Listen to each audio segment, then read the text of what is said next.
Olá, boa noite a todos os participantes da live de hoje. Sou a jornalista Terezinha Tarcitano, assessora de imprensa do IARGS. Hoje nós vamos fazer uma apresentação do Departamento de Previdência Privada do Instituto dos Advogados do Rio Grande do Sul. E receberemos então dois convidados na live. O Dr. César Vergara de Almeida Martins Costa, membro do Conselho Superior do IARGS e diretor do Departamento de Previdência Privada, e o Dr. Daisson Flack, diretor adjunto do departamento. Dr. Stephanie Teixeira já está aqui. Boa noite, querida amiga Terezinha. Deixa eu ver aqui quem já entrou. Dr. Daisson. Já estou conectando ele. E aguardando o César Vergara. Como vai, doutor Daisson? Tudo Olá, bem? Seja boa noite. bem-vindo. Muito obrigado, prazer.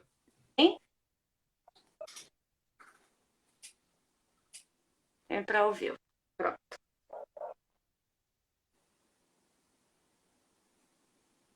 Aguardando. Doutor César. Só tem que endireitar a câmera, doutor César. Tô perfeito. Boa noite. Boa noite, sejam muito bem-vindos, Dr. César Vergara, Dr. Daisson Flack, nesta live do dia de hoje, onde vamos falar do novo departamento do IAR, Departamento de Previdência Privada. Mas antes de mais nada, eu vou ler o mini currículo de cada um de vocês, certo? Dr. César Vergara, advogado, graduado em Ciências Jurídicas e Sociais pela Universidade Federal do Rio Grande do Sul. Especialista em Direito Processual Civil também pela URGS. Especialista em Direito do Trabalho pela Universidade do Vale do Rio dos Sinos, a Unicinos. Mestre em Direito Público, Teoria do Direito, Direito e Literatura, pela Universidade do Vale do Rio dos Sinos. Membro do IAB Nacional e também assessor jurídico da Federação Nacional das Associações de Aposentados, Pensionistas e Anistiados do Sistema Petrobras e Petros. Membro nato do Conselho Superior do IARGS e também ex-vice-presidente do Instituto, na gestão 2011-2012 e na gestão 2014-2016. Membro eleito do Conselho Fiscal nas gestões 2016, 2018, 2019, 2020, 2020 e 2021. E ainda idealizador e fundador do Núcleo de Direito e Literatura do IARGS, implantado pela doutora Helena Raibanes, do qual ele é hoje coordenador. Julgador do Tribunal de Ética e Disciplina da OAB-RS. Neste ano, recebeu a comenda Osvaldo Vergara pela OAB-RS, sócio fundador do escritório Vergara Martins Costa Troglio São Vicente. Dr. Daisson Flack, advogado, doutor em Direito pela Universidade Federal do Rio Grande do Sul, professor da Faculdade de Direito da URGS, associado do IARGS e agora diretor adjunto do novo departamento. Sejam ambos muito bem-vindos na live de hoje. Se eu quiser fazer uma abertura, doutor César, com seu boa noite, a palavra é sua. Boa noite a todos.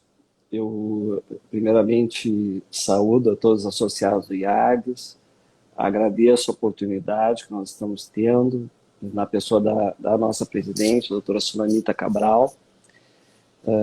Eu acho que essa noite aqui vai ter uma tríade de afetos, né? Porque, na verdade, eu e o professor Daisson nutrimos há muitos anos uma amizade verdadeira, né? Um coleguismo que se iniciou lá no Colégio Anchieta, prosseguiu na Universidade Federal do Rio Grande do Sul, onde fomos alunos da doutora Sulanita.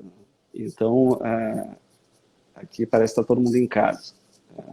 Para mim é sempre uma satisfação participar dos eventos do IARGS, e hoje, especialmente, quando vejo nascer um departamento que há bastante tempo eu venho insistindo no sentido da sua importância, que é o departamento que vai cuidar dos estudos e debates sobre um tema importantíssimo, que é a previdência privada no Brasil.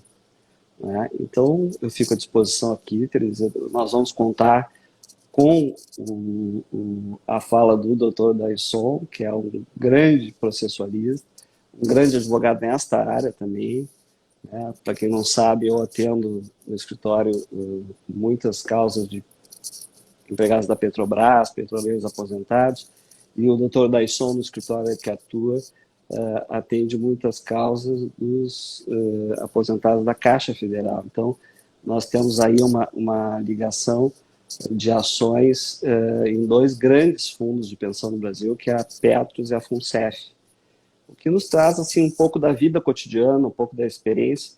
E quando essa experiência se soma ao conhecimento acadêmico, que é o caso do professor Daisson, então a coisa flui, né? Eu agradeço e te devolvo a palavra.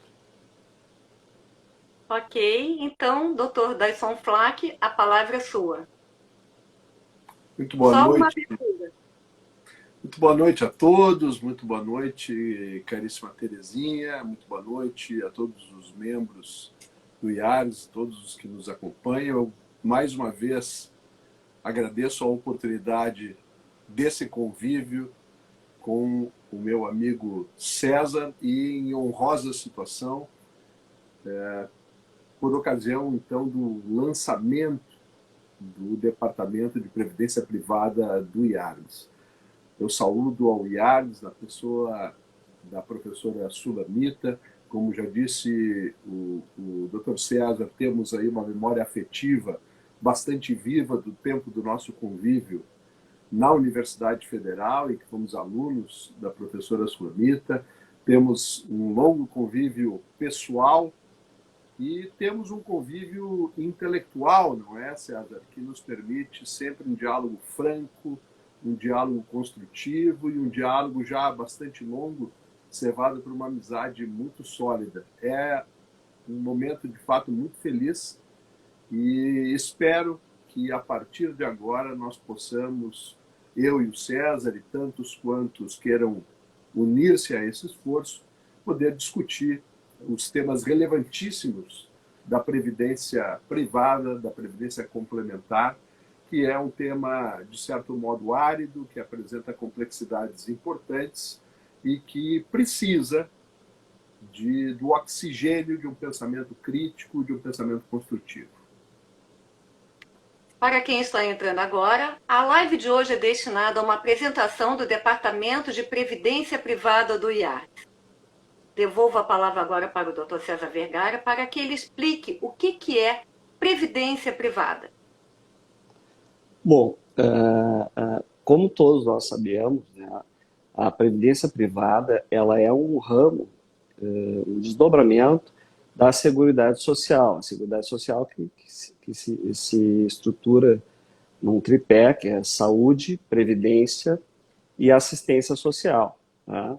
A previdência pública é a previdência, aquela poupança pública que se faz e administrada pelo INSS. E agora há pouco eu estava olhando aqui, me atualizando um pouquinho nos dados, para nós termos uma ideia, o teto de benefício do INSS hoje está em R$ 7.087,22. Então, isso significa que, em razão digamos assim, da insuficiência da previdência pública, cada vez mais as pessoas recorrem a uma poupança privada. E a previdência privada é nada mais que isso, né? São os fundos de pensão, que são poupanças mútuas, baseadas no mutualismo, que têm o objetivo de fornecer benefícios que complementam a previdência oficial, né? Esses benefícios podem ser efetivamente complementares ou autônomos, dependendo da forma como se opta pelo benefício, se é previdência aberta ou fechada. Já temos uma pergunta aqui, mas o senhor pode responder ao longo da live, que é de Vini Juste. Se será discutida a situação dos aposentados da Petrobras. Mas antes, doutor, eu gostaria também que o senhor pudesse falar sobre a diferença da previdência fechada e aberta. A previdência fechada, como o próprio nome diz, ela é destinada a um determinado grupo de participantes assistidos. Então, a previdência privada fechada é aquela administrada, ou melhor, em que nós temos a figura de um patrocinador, que é o empregador, ou um instituidor. Tá? Então, podem ser, na maioria das vezes, são as empresas estatais que patrocinam os planos de benefício, ou mesmo associações de servidores, né, que instituem o seu plano de benefício. E a previdência aberta é aquela que se dá no âmbito financeiro, que, por exemplo, um benefício que eu vá fazer, um Brasil Prev, diretamente no banco, geralmente são benefícios de contribuição definida ou variável, e em que a relação se dá diretamente do participante que faz a poupança com o benefício, com o fundo que vai ser pago. Então, a previdência fechada é aquela que tem a figura do patrocinador ou do instituidor. Basicamente é isso. E corrige o professor Daisson se eu estiver errado. Gostaria de dar alguma palavra, doutor Daisson? Não, certíssimo a definição apresentada pelo César, e é importante, desde logo, estabelecermos essas distinções. Quando a gente ouve falar dos famosos fundos de pensão, como são o fundo da FUNCEF, como é o fundo da Petros, como é o dos Correios e outros tantos, é preciso que se compreenda que aí estamos no universo da previdência complementar dita fechada e que se caracteriza por uma contribuição que é feita tanto pelo participante ou, dependendo da situação, pelo assistido do plano, que são aqueles que recebem benefícios ou que tendencialmente irão receber benefícios, e, por outro lado, também funcionam com a contribuição do patrocinador ou instituidor, e que normalmente é uma empresa pública e que, conjuntamente com os participantes, aportam recursos para esses fundos que depois servirão ao pagamento dos diversos benefícios conforme as modalidades contratadas. Bem, temos uma outra pergunta aqui, que até gostaria de perguntar ao doutor César. Qual será a atuação deste departamento? Basicamente, essa pergunta diz respeito assim, aos objetivos, né, e o que o departamento vai fazer. Então, o Departamento de Previdência Privada, ele tem como objetivo se tornar um locus de discussão dos assuntos que dizem respeito à previdência privada, das decisões judiciais sobre essa matéria, né, da interpretação da legislação da Constituição Federal, das leis complementares, das inúmeras normas que criam essa pleiade de atos e portarias que regulam a previdência privada. Então, o que nós pretendemos com o departamento? Estudar os temas, não é? Divulgar este conhecimento adquirido através de encontros, palestras, produções de artigos, não é? E, inclusive, trazer para o debate outros agentes que estão ligados, de uma forma ou de outra, à concretização dos direitos que são previstos nestes contratos de previdência privada. Tá? O que eu quero dizer com isso? Fazer um seminário convidando professores universitários, juízes, né, desembargadores, atuários, né, porque existem, são N, digamos, profissões e atuações sociais que se conectam ao tema. Né? Há uma afetação desses sistemas, do sistema econômico, do sistema jurídico, Eu ousaria dizer que a previdência privada hoje ela está assim, no epicentro da economia, né? E nós vamos ver isso em números também. Então, essa é a ideia.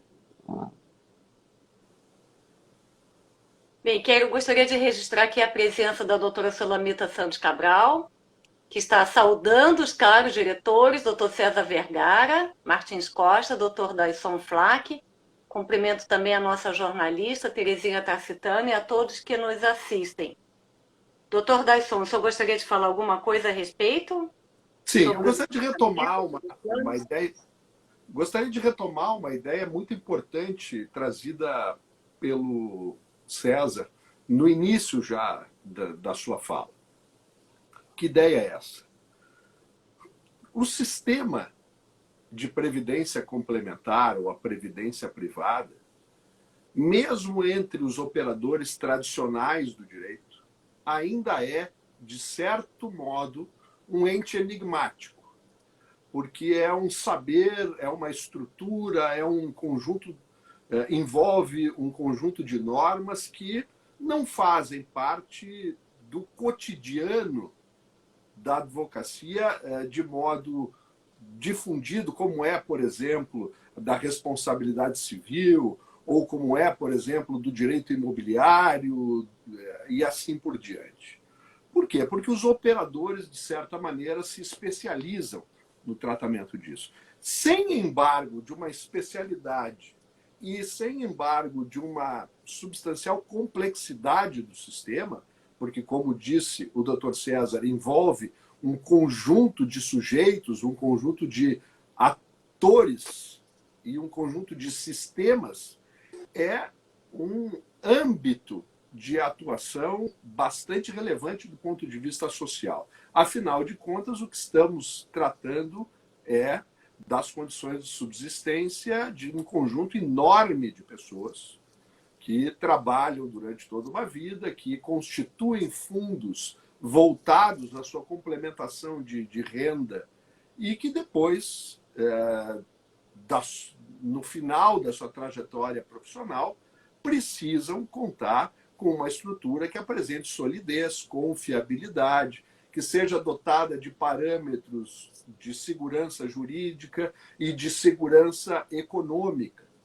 E isso envolve, de fato, uma complexa rede de instituições, de atores e, mais do que isso, desafia o sistema jurídico brasileiro a dar respostas adequadas, aptas a, de um lado, manter o equilíbrio do sistema, mas, de outro lado, dar tutela adequada a todos aqueles que passaram a sua vida investindo e construindo o sistema de previdência complementar.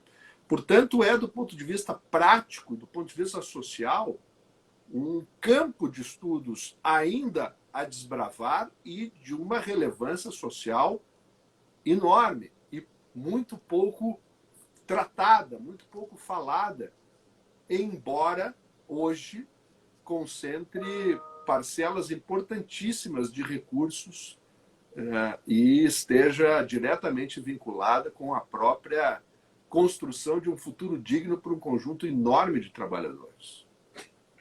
Obrigada, doutor Daisson. Gostaria de registrar aqui a presença online da diretora Ana Lúcia Piccoli. E ela diz: parabéns aos nossos colegas. Este tema é muito importante, com reflexos no direito das sucessões e família. Doutor César, uma pergunta específica para o senhor. A importância econômica da previdência privada. É uma pergunta complexa, né? Mas só pegando assim um pouco do gancho da fala do colega, do doutor, professor Daisson, não quero perder essa oportunidade. Claro. O que acontece? O sistema jurídico brasileiro ele passou recentemente, né, por um momento de revisão que eu considero uma desconstrução da previdência privada fechada tal como era entendida até o ano de 2013. Por que isso? Porque até o ano de 2013, as demandas que versavam sobre previdência privada fechada, eram da competência da Justiça do Trabalho. E a Justiça do Trabalho julgava essas demandas com base em princípios do direito do trabalho, né? Inclusive editando súmulas. Eu lembro aqui daquela súmula 388 ou 288, que estabelecia claramente, né, o direito adquirido dos participantes que recebiam benefícios definidos, né, a aplicação das normas vigentes na data da admissão nos quadros do empregador e de adesão aos fundos de pensão. Então, só para dar um exemplo, né, e essas decisões da Justiça do Trabalho eram pautadas pelos princípios do direito laboral, que, como nós sabemos, são princípios protetivos, são princípios diversos do direito comum. Tá? Em 2013, o Supremo Tribunal Federal, ao julgar o recurso extraordinário 58.6453, compreendeu que a competência material para julgar esse tipo de demanda seria da Justiça Comum. E, a partir daí, então, o Superior Tribunal de Justiça começa a reconstruir uma jurisprudência a respeito do tema sob uma outra ótica. Uma ótica mais econômica, uma ótica mais civilista, digamos, né? E isso gerou, então, uma série de inseguranças, porque os entendimentos do STJ não são os mesmos que eram, digamos, externados pelo TST, e até é uma matéria que eu acredito que o professor Daisson vai falar um pouco depois, assim, sobre a questão de recursos repetitivos, repercussão geral, esses precedentes obrigatórios, com os quais nós nos deparamos hoje. Então, é um momento de ebulição, é um momento de muita discussão. Hoje existe discussão sobre competência material da Justiça do Trabalho, do retorno, digamos, de demanda à Justiça do Trabalho. Naquela live que nós fizemos, acho que foi o ano passado, a live 56 do IADES, eu tive a oportunidade de desdobrar cada um desses julgamentos e explicar essa situação. Mas, para não fugir da pergunta que me foi feita, eu trouxe alguns dados para nós termos uma ideia. A previdência privada, ela hoje, no Brasil, conta com 317 entidades de previdência privada. Dessas 317 entidades, nós temos, em termos de número de pessoas cobertas pela previdência privada, 17 milhões de pessoas. 17 milhões de pessoas. Desses 17 milhões de pessoas, 9,9 milhões de pessoas estão vinculadas a entidades de previdência privada fechada por contratos individuais. Tá? 3,8 milhões de pessoas estão vinculadas aos contratos coletivos. E 3,1 milhão de pessoas a entidades privadas de previdência... Desculpa, toquei. De contratos coletivos. Da previdência privada fechada, que é o maior âmbito, são os 9,9 milhões. Outros dados importantes, tá? Se nós pegarmos aqui os ativos das entidades, tá? Esses dados são de junho agora, junho de 2022. As entidades de previdência privada complementar movimentaram até junho de 2022 2,35 trilhões de reais. Tá? Então, nós estamos falando de números importantes. Né? No Brasil, nós temos assim, as maiores entidades de previdência privada da América Latina. Né? A maior delas, se não me engano, é a Previ, do Banco do Brasil, tá? Que no mês agora até junho desse ano havia movimentado 261 milhões. A Petros, 114,8 milhões. Funcef, 101,4 milhões. Então, assim, são números impressionantes, né? E esses números impressionantes, eles deveriam estar sempre vinculados e pautados ao aspecto social, como o doutor Daisson colocou. O objetivo desse cidadão, quando ele adere ao fundo de pensão, é ter um pouco de tranquilidade na velhice ou em qualquer outro evento, como um acidente, uma doença grave. Em termos de investimentos, tá? Investimentos totais das entidades de previdência privada do Brasil, dados de junho desse ano, 2,32 trilhões. Em títulos públicos, 1,51 trilhão, né?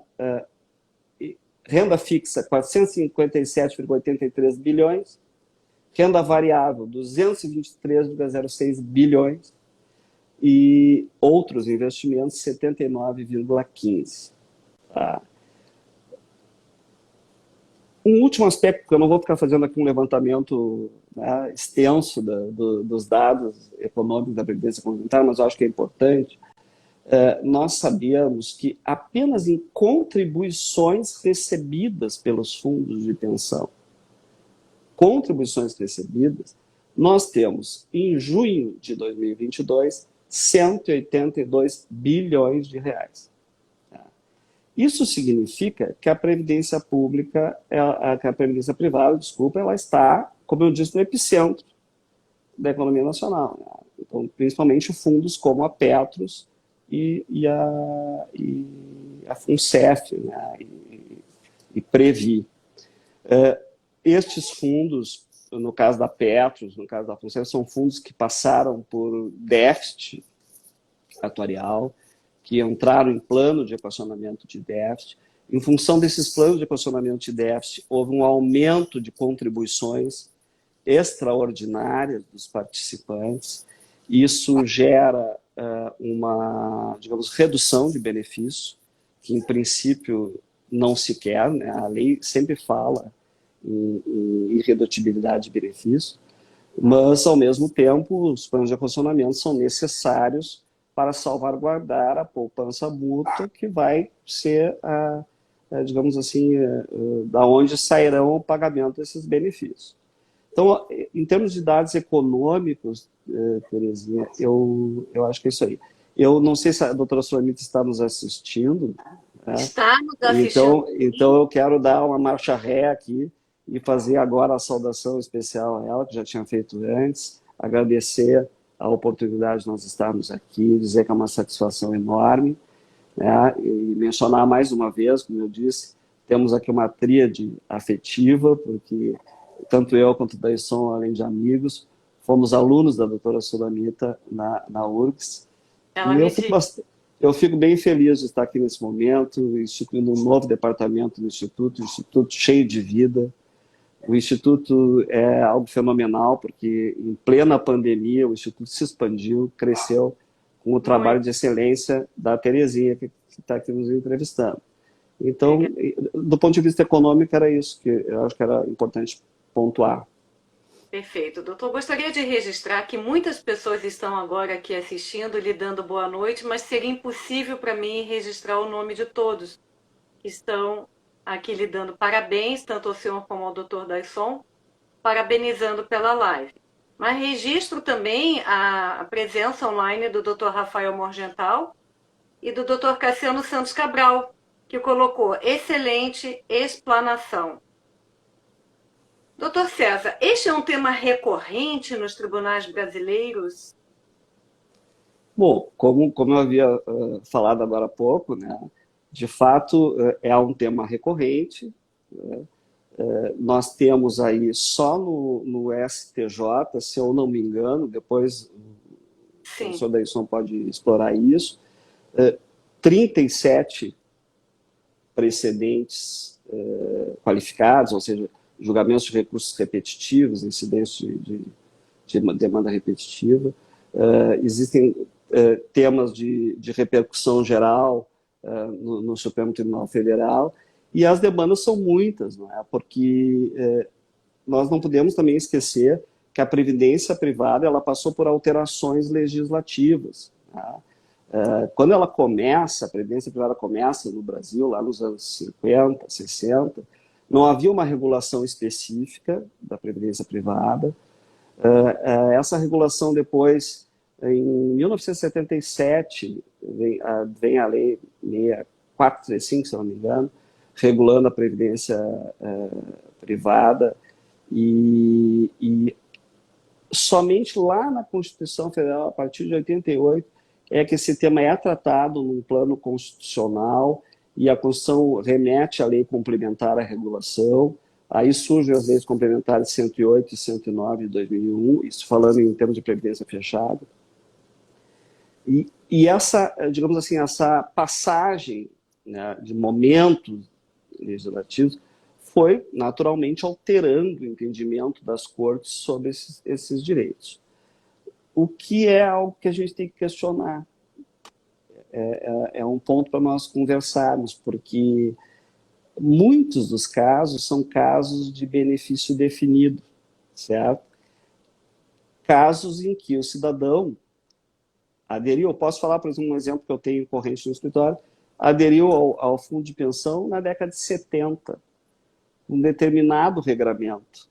Né? E aí, quando se aposenta lá, depois, 35 anos depois de contribuição, ele se depara com uma caixa de surpresas, porque o regulamento foi alterado, o regulamento já não diz aquilo que dizia.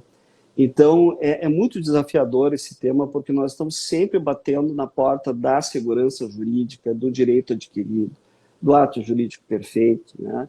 Então, é um tema muito desafiador. Tá?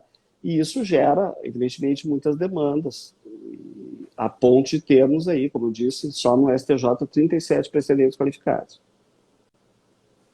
Doutor César, algumas pessoas aqui estão perguntando se essa live vai estar gravada. Sim, vai estar tanto no Instagram e mais tarde um pouco vai estar no canal do YouTube do IARGS. E eu convido a todos para se inscreverem no canal e até clicarem no sininho para ativar todas as notificações. Todas as lives e videopalestras estão disponíveis no canal do YouTube. Tem aqui algumas perguntas, eu não sei se eu gostaria de responder agora ou deixar para depois, que eu gostaria que o Dr. Daisson também falasse sobre os efeitos repetitivos. Não sei se eu gostaria de responder agora, primeiras perguntas, ou gostaria de deixar para depois. Tem aqui a Glória Terezinha, está perguntando, e tem mais outras pessoas, tem outras perguntas. Não sei o que o senhor gostaria primeiro. Eu tenho o maior prazer em responder as perguntas, mas eu também tenho muita curiosidade, muita vontade de ouvir o colega que está presente na live, que é o Dr. Daisson. Então, eu sugeriria assim, que nós ouvíssemos a fala do Dr. Daisson e, ao final, nós abríssemos para perguntas. Não sei se podemos acertar assim. O que acha, Daisson? Como conceitualista que o senhor é, como o senhor vê os julgamentos dos recursos repetitivos? Eu quero... Matéria da Previdência Complementar, por favor. Vamos tratar desse tema, esse é um dos temas mais importantes, mas uma das coisas que me deixa muito feliz é perceber o desejo da comunidade jurídica de discutir esse tema. E essa ansiedade, essa boa ansiedade, é um signo bastante definido da necessidade e da oportunidade de nós termos instituído no IARGS um fórum permanente de debate e de construção do saber sobre essa matéria. Infelizmente, em uma live só, não será possível abordar com a integridade necessária todos os temas que estão vinculados a esse eixo da previdência privada. Mas eu diria que fiquem tranquilos, porque à medida em que avancem os trabalhos do Departamento de Previdência Complementar, nós teremos a possibilidade de trabalhar sobre tópicos específicos e analisar cada um desses sistemas com a sua devida complexidade, com a sua devida atenção, inclusive agregando vozes autorizadas a esse debate, para que se possa ter, ao longo do trabalho, a construção de um saber coeso sobre isso. E, portanto, eu vejo com muito bons olhos essa quantidade, essa efervescência de perguntas e de curiosidades. Bom, vamos lá. Muitas perguntas, realmente. Vamos lá. Sem dúvida nenhuma, o ano de 2013... que foi o ano em que o Supremo Tribunal Federal, ao examinar o tema número 190, definiu que haveria uma independência, que haveria autonomia entre a relação jurídica de direito previdenciário e a relação jurídica de direito trabalhista, e estabeleceu que a competência para o exame das questões que envolvem previdência complementar caberia à Justiça Comum,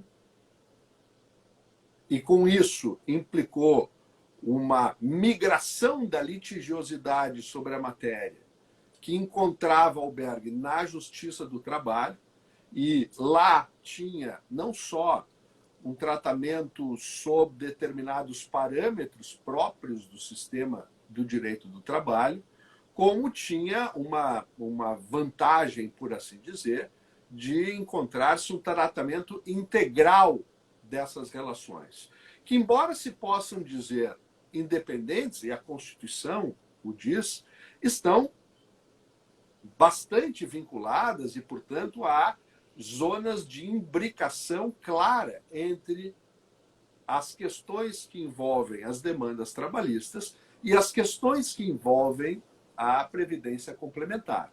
Até porque todo o custeio da previdência complementar, em especial a previdência complementar fechada, está vinculada a essa dinâmica própria das relações de trabalho. Diferente da previdência aberta, que é uma opção de alocação de recursos e que não está diretamente ligada a uma relação jurídica fonte entre o participante do plano e o patrocinador ou instituidor do plano. O STF, então, decidiu, em 2013, que a competência seria da Justiça Comum. Isso pareceu algo claro, mas imediatamente a própria dinâmica que envolve os litígios na matéria demonstrou que essa decisão guardava complexidades talvez até não divisadas pela decisão original do Supremo. E questões essenciais à segurança jurídica, parece mentira, passados quase 10 anos, ainda continuam a gerar perplexidades, ainda continuam a gerar um esforço de construção coerente de precedentes, um esforço de construção coerente que não tem sido, a meu juízo, levado a efeito de forma satisfatória. Ainda encontramos incongruências muito importantes na formação de precedentes por parte das nossas cortes de vértice. Me refiro aqui tanto ao Supremo Tribunal Federal quanto ao Superior Tribunal de Justiça. O Supremo Tribunal Federal vem, na realidade, tratando de temas que considera temas de índole constitucional, como, por exemplo, o da competência, e a mostra clara de que essas questões ainda estão longe de estarem tranquilas no âmbito da construção de precedentes no Brasil e na Suprema Corte, é que recentemente, por exemplo, o Supremo Tribunal Federal, enfrentando o tema 1166, o tema 1166, estabeleceu nuances importantes em relação ao problema da competência, ao afirmar, por exemplo, que as pretensões voltadas ao patrocinador, ligadas ao custeio do sistema de previdência complementar, na medida em que este custeio está vinculado também com os pagamentos feitos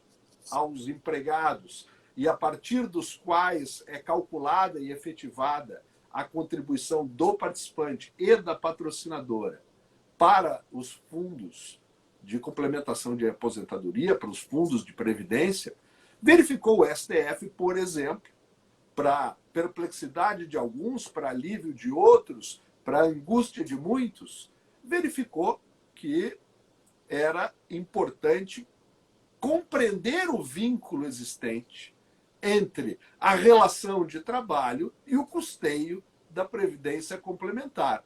e, com isso, devolveu pelo menos uma parcela dos litígios à Justiça do Trabalho. Para vocês terem uma ideia, para todos os que nos assistem terem uma ideia, eu trabalho intensamente na matéria desde 2013. E eu já tenho alguns processos que fizeram a volta ao mundo. Eles tiveram início na Justiça do Trabalho, migraram para a Justiça Federal, porque envolve a Caixa Econômica Federal, da Justiça Federal, por problemas ligados à discussão ainda não remida também, da legitimidade da patrocinadora para as demandas de complementação de aposentadoria, foram declinados à Justiça Estadual. Na Justiça Estadual, se discutindo a partir de precedentes sucessivos e incongruentes, em muitos casos agora, refluem não para a Justiça Federal, refluem para a Justiça do Trabalho. E, portanto, há demandas que completam quase 10 anos de absoluta indefinição, porque ao retornar para a Justiça do Trabalho, de certo modo, põe-se a bola ao centro. Está dando um probleminha no áudio, não sei se todos estão ouvindo bem o doutor Daisson. Eu estou ouvindo perfeitamente. Alô? Alô? Oi. Acho que retornou. Deu um probleminha na conexão, mas acho que agora já está ok de novo. O que eu dizia sinteticamente é que nós temos vivido uma verdadeira epopeia que envolve essas ações de complementação de aposentadoria. Nunca podemos esquecer do fato que, enquanto isso, o eventual titular do direito aguarda que a jurisdição brasileira defina de quem é a competência, quem tem ou não tem legitimidade para participar dessas demandas, em que condições, sob que critérios. Evidentemente, e aí há de ser dito, que os tribunais de vértice, tanto no âmbito do STF quanto do STJ, têm buscado construir caminhos para dar solução a esses problemas. A questão é que, no construir caminhos para solucionar alguns desses problemas, a bem da verdade, criam-se alguns problemas novos, e que eram problemas já resolvidos e que são devolvidos ao ringue da jurisdição, ao ringue das demandas.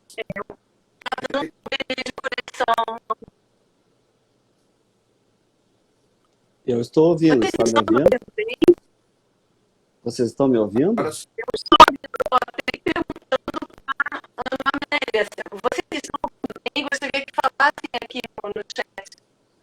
Eu acho que há um problema na conexão do IARGS. Agora o Daisson voltou. Acho que agora foi. A Ana Amélia disse que sim. Estão ouvindo perfeitamente, também advogado do Deus. Ótimo. Seguimos então. Eu acho que travou. Eu não sei o que pode estar vendo. Eu acho que o problema está na conexão do IARGS ali, Terezinha.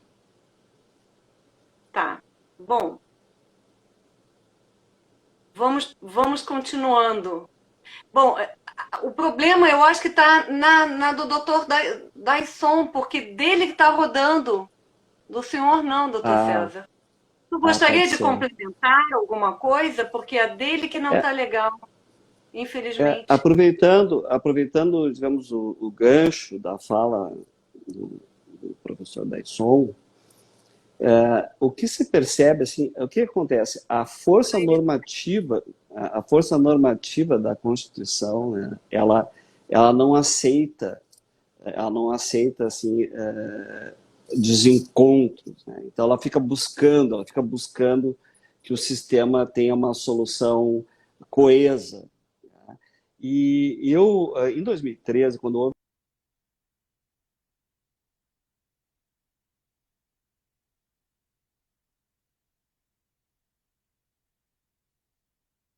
Mas que coisa, o que está vendo com essa conexão, gente?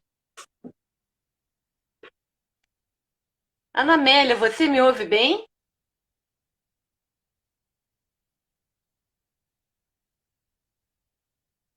Porque agora eu não ouço o Dr. César. Que incrível!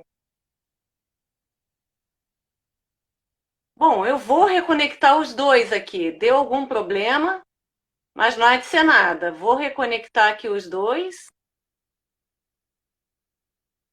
Nem estou vendo eles aqui. Não sei o que possa ter havido aqui. Por favor, eu peço que vocês se reconectem e me peçam aqui para poder entrar. Bom, enquanto isso, eu vou dar alguns recadinhos do IARGS, enquanto eu aguardo eles se reconectarem. O artigo desta semana foi elaborado pela Procuradora do Estado, a doutora Fabiana da Cunha Bart, associada do IARGS, sobre o tema Representatividade como Substantivo Feminino. E o artigo da próxima semana será do diretor do Departamento de Direito da Energia do IARGS, Dr. Mauro Leffler, sobre nadar contra ou a favor. E estamos assim nas nossas redes sociais. No Instagram com 3.597 seguidores. No Facebook com 3.235 seguidores. No Twitter com 577 e no canal do YouTube com 1.075 inscritos. Temos até o momento mais de 36 mil visualizações no canal do YouTube. Inscrevam-se no canal e cliquem no sininho para ativar as notificações. Aliás, eu gostaria até de mencionar que a live de maior audiência do canal do YouTube do IARGS é a do Dr. César Vergara, com 1.868 visualizações, realizada há quase um ano, no dia 28 de outubro do ano passado. Deixa eu ver aqui a solicitação deles. Dr. César Vergara, Dr. Daisson. Vamos retomando aqui. Enquanto isso, já dei os recadinhos aqui do IAR. Conseguimos? Conectado. Algum problema que deu, gente, mas o online isso, acontece isso. Até em audiência, não é isso? Faz parte, né? Faz parte, não tem jeito. Eu estava mencionando, doutor César, que a live de maior audiência do canal do YouTube do IAR é a sua. A que fizemos no ano passado, no dia 28 de outubro do ano passado, há quase um ano, que até há pouco estava com 1.868 visualizações. E falamos naquela ocasião sobre a Previdência Complementar Privada Fechada. Então, gostaria de dar os parabéns, porque é a live que está em primeiríssimo lugar, com quase 2.000 visualizações no canal do YouTube do IAR. Bom, eu agradeço, né, Tereza?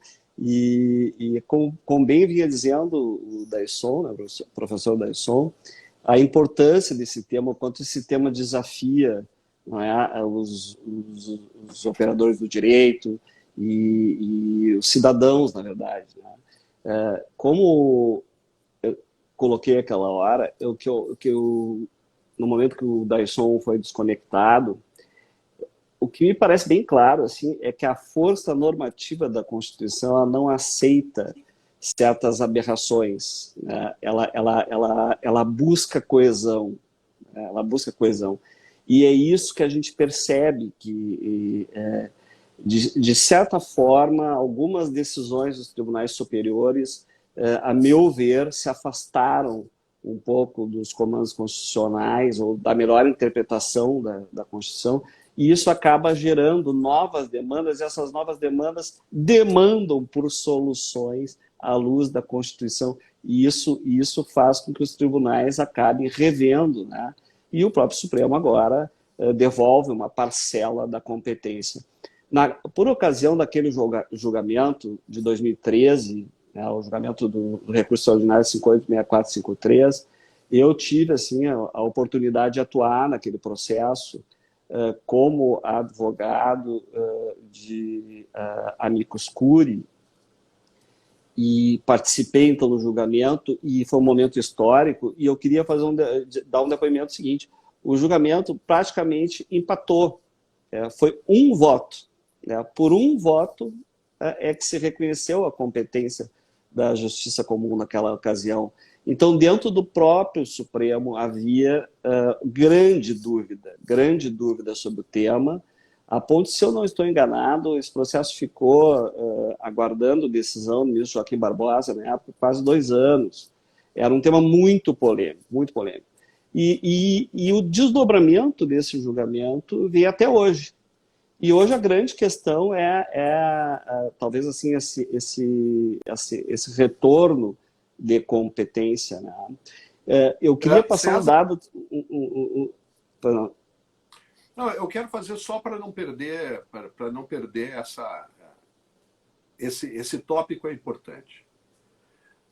Ainda que se reconhecesse que a relação trabalhista, ou ainda que se reconheça que a relação trabalhista não se confunde com a relação previdenciária, me parece haver um equívoco capital de percepção aqui. Isso não está a significar que a patrocinadora ou a instituidora não seja cotitular da relação jurídica de direito previdenciário e que, portanto, não deva participar das demandas que envolvem problemas relativos à solução dos problemas da relação jurídica previdenciária.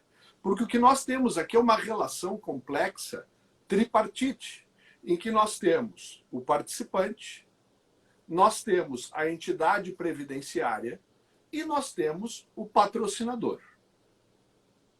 Ambos vertem, o patrocinador e o participante, vertem contribuições à entidade previdenciária para a formação do fundo.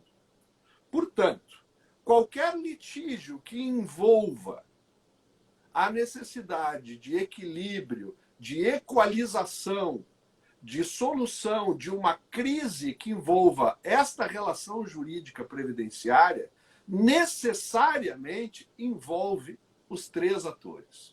O problema é que um dos desdobramentos da decisão do Supremo foi um equívoco importante de interpretação, em que se passou a entender que a entidade patrocinadora não deveria participar das demandas previdenciárias, o que é uma solução de uma artificialidade manifesta.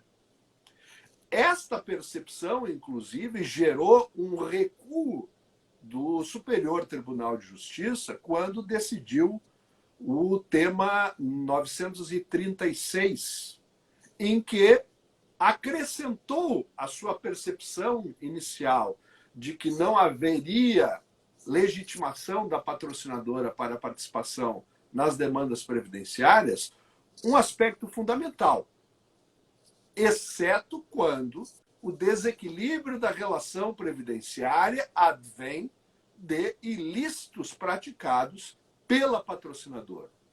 Quando se fala aqui em ilícito, se está falando em ilícito lato sensu, como, por exemplo, um ilícito praticado na relação de trabalho que tem duplo desdobramento. O mesmo ato ilícito pode desdobrar-se em pretensões trabalhistas, por um lado, de competência inequívoca da Justiça do Trabalho, e em pretensões previdenciárias, cuja competência ainda é objeto de disputa.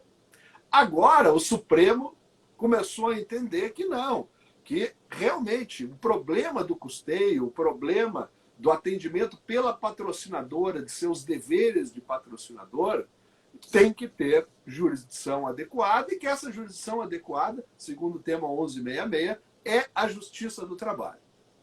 Então, de uma maneira um tanto incongruente, passa a compreender que eu devo fracionar a relação jurídica de direito previdenciário e submetê-la, sob aspectos diferentes, a jurisdições diferentes.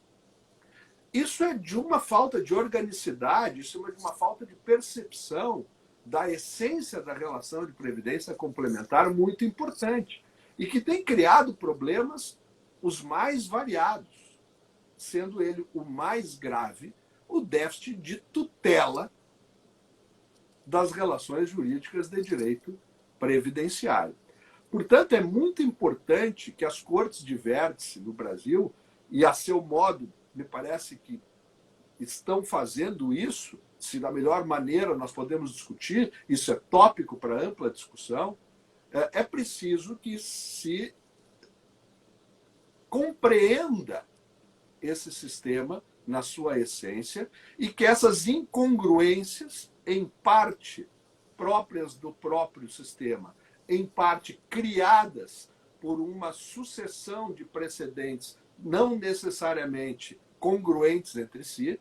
E eu quero lembrar de uma coisa importante, me perdoe o alongamento da pronúncia, Dr. César. Eu quero lembrar que toda essa modificação de 2013, do que tange a competência, vem acompanhada de uma importantíssima alteração do sistema processual civil brasileiro, que institui, em especial, nos artigos 926 e 927, um sistema de vinculação a determinados precedentes. Ou seja, a necessidade de observarem-se padrões decisórios fixados pelos tribunais de vértice, STJ e STF, e aqui incluo também nessa missão o TST, e mais do que isso, agora demanda um diálogo entre precedentes dessas diferentes cortes no âmbito de suas respectivas atuações. Ou seja, se acrescenta aqui mais um grau de complexidade, que é a necessidade de que as jurisdições, que as cortes de vértice, dialoguem e encontrem soluções coerentes. Aliás, coerência e integridade dos precedentes, considerado inclusive o princípio da unidade da jurisdição, é um dever que se põe no plano constitucional e que se põe no plano infraconstitucional, considerando que o 926 do Código de Processo Civil determina como um dever das cortes a integridade e a coerência de seus precedentes. Portanto, é muito importante acompanhar e compreender este diálogo que se opera e que envolve diretamente o sistema de complementação de aposentadoria. Perfeito. Eu gostaria de dar um recado da doutora Solamita Santos Cabral, de suma importância, sobre o jantar comemorativo aos 96 anos do IARD, que vai ser realizado no próximo dia 8 de novembro no Hotel Plaza São Rafael, a partir das 20h30. Serão empossados os novos associados e agraciados com a comenda de ordem honorífica do IARGS os seguintes associados: advogada emérita doutora Helena Conte da Rai Banes, post-mortem; jurista eminente e desembargador Marco Aurélio Moreira de Oliveira; magistrado exemplar, o desembargador Carlos Eduardo Thompson Flores; professor insigne Dr. Norberto da Costa Caruso MacDonald. E, para mais informações sobre como adquirir o ingresso diretamente na Secretaria do IAR, no telefone 3224-5788. Não percam, será um encontro memorável. Dr. César Vergara vai estar participando, indicou afiliados. Então, com certeza, Dr. Daisson também convidado para participar desta data, onde será comemorado os 96 anos do Instituto dos Advogados do Rio Grande do Sul. E estamos exatamente com 1 hora de live. Doutor César Vergara, o que eu não lhe perguntei? Eu queria... Seria interessante se eu falar das próximas atividades do departamento, né, que se propõe a fazer. Eu vejo assim, nós estamos aqui há 1 hora, né, Daisson, e os temas foram assim muito superficialmente abordados, né? O que significa que o departamento tem muito a fazer, não é? Só sobre esse tema que o Dr. Daisson estava tocando, que é a questão dos precedentes obrigatórios, eu particularmente tenho uma visão de que os nossos tribunais superiores têm uma dificuldade ainda, talvez porque nós estamos engatinhando nisso, né, no processo civil brasileiro, com a questão da distinção, quer dizer, o distinguishing dos casos concretos, e com a questão da superação dos precedentes, né? nós não vemos, assim, os precedentes são julgados e a coisa fica um pouco engessada. Na previdência privada, nós estamos percebendo esse movimento, é como se fosse um corpo vivo, né? Que o precedente cai na mão de outro tribunal e as coisas estão se reconstruindo. Eu quero fazer um esclarecimento às pessoas que estão aqui nos assistindo, que nós tratamos muito aqui hoje de previdência privada fechada, tá? Isso se deu pelo fato de que, eu passar um dado específico, em termos de benefícios pagos por entidades, tá? Atualmente, nós temos assim, 95% dos benefícios são de entidades fechadas de previdência complementar, contra 5% de entidades abertas. Então, isso mostra assim, o quanto esse tema da previdência privada fechada é relevante dentro do universo da previdência privada. Outros aspectos que eu queria colocar rapidamente é que nós falamos muito em decisão judicial, falamos aqui nos direitos adquiridos, etc., e não podemos esquecer desses outros atores, não é, professor Daisson? Então, assim, o sistema de previdência privada ele foi imaginado com um órgão fiscalizador, que no caso da previdência privada fechada é a Previc, no caso da previdência aberta é o SUSEP, tá? Que tem, no caso da Previc, tem a obrigação legal de fiscalizar, de evitar que aconteçam as grandes catástrofes dos fundos de pensão, porque o que a Constituição manda, ao fim e ao cabo, é que os benefícios contratados têm que ser pagos. O artigo 202 da Constituição, parágrafo 2º, diz que a previdência privada é constituída de reservas necessárias ao cumprimento dos benefícios, mais ou menos isso, dos benefícios contratados. Tá? Então, a própria Constituição diz que essas reservas é como se fosse, né, um patrimônio de afetação. Elas estão destinadas ao pagamento de benefícios. Ocorre que a legislação que cuida da previdência complementar, ela cria uma sistemática em que, em tese, os empregados e participantes participariam da gestão dos planos. Os conselhos deliberativos dessas entidades, eles têm, na sua composição, representantes do patrocinador e representantes dos trabalhadores.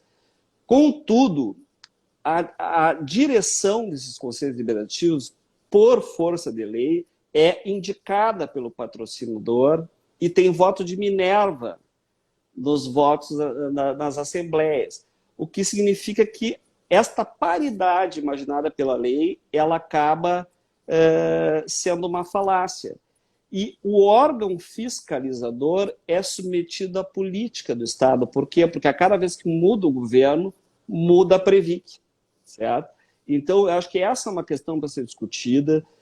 Finalizando, aqui nós já estamos com 1 hora de live, eu quero dizer que, além desses temas da jurisprudência, nós temos que discutir aqui, professor Daisson, o papel da Previc, o papel da SUSEP, não é? A eficácia do artigo 3º da Lei Complementar 109, que diz que a ação do Estado se dará em proteção do participante, até que ponto esse dispositivo legal tem sido eficaz, não é? Então, são temas para serem abordados aqui pelo departamento, né? O papel desses órgãos fiscalizadores, esta forma de gestão dos planos. Tá? Hoje, tem 1000 temas, né? Por exemplo, agora a questão da retirada de patrocínio, que é o grande fantasma dos fundos. Nós temos bastante tema, e eu quero fazer, então, um apelo aqui, como associado do IAGS, que gosta muito desse instituto, que outros associados venham se somar a nós no departamento, que a gente consiga fazer uma produção relevante dessas questões todas. Tá certo? Sempre agradecendo a oportunidade e a paciência por estar aqui nos ouvindo. Eu não sei se nós temos alguma pergunta, coisa antes de encerrar. Era isso que eu gostaria de dizer. Não sei o que o senhor acha, se o senhor prefere responder. Eu gostaria também de dar a sugestão das perguntas que foram feitas aqui, que sejam colocadas no canal do YouTube do IARGS. Lá no chat do canal do YouTube, nesta live, as pessoas podem registrar ali as perguntas. E o senhor pode responder, na medida do possível. Ou, se o senhor preferir, eu posso ler algumas perguntas aqui. O senhor que sabe. Eu tenho uma sugestão a fazer. Pois não, doutor. Essa ideia da caríssima Terezinha de registro das perguntas, ela tem uma dupla virtude. A primeira delas é a de permitir que aquele que nos acompanhou e que tenha efetivamente indagações a fazer, evidentemente não nos é possível responder questões absolutamente casuísticas, mas as perguntas, elas são muito importantes para que nós definamos pautas. Dos novos encontros. Exatamente, sobre as quais hão de se debruçar. Eu tenho elas aqui registradas. Não? Eu tenho essas perguntas registradas. Vou registrar essas perguntas, vou passar para vocês, mas de qualquer forma, quem quiser também registrar e colocar no canal do YouTube do IARGS, também serão muito bem-vindas. Terezinha, eu não sei se o doutor Daisson tinha terminado já, eu queria dizer o seguinte: algumas pessoas estão mandando mensagens dizendo que não estão conseguindo acessar a nossa live no canal do YouTube. Então, porque eu ainda não postei lá. Ah, tá bom. Então tá. Porque eu ainda não postei. Assim que terminar, eu vou postar no canal do YouTube. Ela ainda não está lá, porque eu ainda vou postar no canal do YouTube. Então é importante a gente dizer isso, Daqui né? a uma hora, mais ou menos, eu vou postar lá. Ainda não está. E vai ser outro recorde de audiência, tenho certeza disso. É importante nós registrarmos, então, que a live vai ficar gravada, vai ficar no canal do YouTube. Eu não gosto de deixar ninguém sem resposta, então fico à disposição aqui, se for alguma pergunta de caráter genérico, se for algo mais específico, como diz o Daisson, deixamos para depois. E uma aqui da Glória Terezinha: o caso Petrobras seja privatizada, como que vão ficar os aposentados e pensionistas quanto à nossa previdência complementar com a Petros? E dessas outras também, eu posso ler as perguntas, algumas, né? Pode ser. Mirandas, qual o impacto do fechamento do fundo PPSP/BD na geração de déficit atuarial? Vamos ver outras. Tem diversas. Enfim, e todas elas podem ser feitas. Eu vou registrar essas perguntas. E também, quem quiser participar lá do canal do YouTube, daqui a mais ou menos uma hora, eu vou baixar essa live e vou postar lá com todas as informações. Eu queria esclarecer, porque eu vejo assim que tem algumas pessoas que eu conheço, que são clientes do escritório, que têm ligação, que a live de hoje, ela tem uma destinação que é justamente plantar uma semente, né? A semente de um departamento que está nascendo no IAGS, onde os assuntos vão ser tratados em caráter genérico, né? Então, nós não vamos tratar aqui especificamente do caso da FUNCEF, ou da Petrobras, ou da Previ, ou enfim, né? Então, essas perguntas de caráter mais específico dos eventuais clientes que são ligados ao Fundo PES, como é o caso do Dr. Paulo Brandão, que eu vejo que está ali presente, eu não tenho problema nenhum em responder depois, né? No local próprio, né? Agora, aqui, a ideia era essa. Eu acho que já está bem demonstrada, digamos, a importância do tema da previdência privada complementar. E agora aquela história, né? Arregaçar as mangas, começar a trabalhar, fazer com que esse departamento atinja esses objetivos. Todas as informações a respeito desse novo departamento vão estar postadas nas redes sociais, no site, no blog. Todos vão ficar informados. E muitos aqui pedindo: salve esta live, por favor, ela está sendo muito importante. Gente, é só dar um tempo, mais ou menos uma hora, ela já vai estar postada no canal do YouTube. E convido a todos para se inscreverem também no canal do YouTube. Eu queria fazer só dois Melissa registros. Barufi também aqui, mandando um abraço. A doutora Solamita Santos Cabral, cumprimento os expositores por abordar tema tão atual e complexo. Muitos aqui lhe dando um abraço. Todo mundo, salve esta live, sim, ela já está salva, fica tranquila. A doutora Melissa Teles Barufi, parabéns, maravilhosa live. Doutora Sulamita, tema atual e bastante complexo. Todos aqui que estão lhe saudando, fazendo perguntas, me deem 1 hora para esta live, vai estar salva no canal do YouTube do IAR.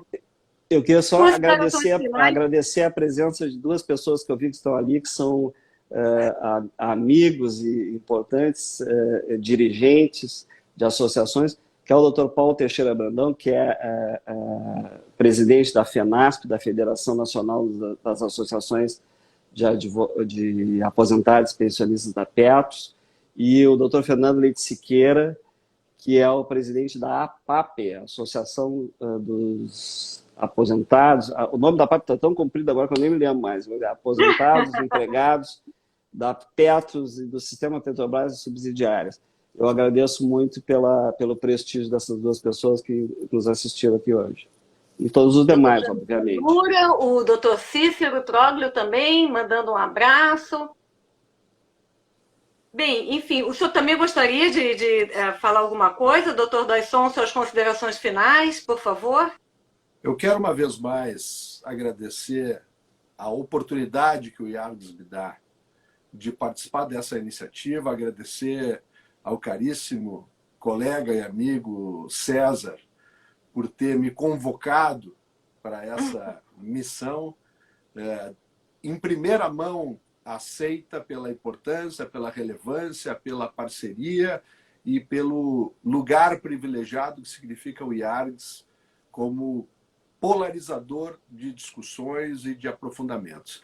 Quero agradecer a todos os colegas advogados que acompanharam, aos meus colegas professores, minha especial saudação, professor Jamir, o Banura, que vi integrar o nosso grupo de diálogo aqui, a todos os potenciais participantes desse sistema tão importante para a sociedade brasileira, a todos aqueles que, por serem clientes, por serem advogados ou por serem cidadãos interessados no futuro da Previdência Complementar brasileira, que não só nessa live, mas em todas as que se seguirão, permaneçam junto conosco e conosco construam essas pontes necessárias para a melhor compreensão da matéria e para um nivelamento da atuação de todos os sujeitos envolvidos na boa realização do direito e, enfim, na boa realização da própria proteção previdenciária, que é o fundamental. Só me resta agradecer pela participação de ambos nesta live de hoje. Não sei se o doutor César gostaria de dar mais alguma boa noite. Eu acho que já estamos de bom tamanho, como se diz, apenas me assomo aos agradecimentos do Daisson, e mais uma vez agradeço a oportunidade aqui ao IARGS e a todos que nos ouviram, que tiveram a paciência de nos ouvir. Agradeço por toda a audiência, a participação de todos, e esta live daqui a pouquinho já vai estar postada no canal do YouTube. Em nome da doutora Sulamita Santos Cabral, agradeço aos convidados e a todos os participantes. Boa noite e até uma próxima oportunidade. Até a próxima.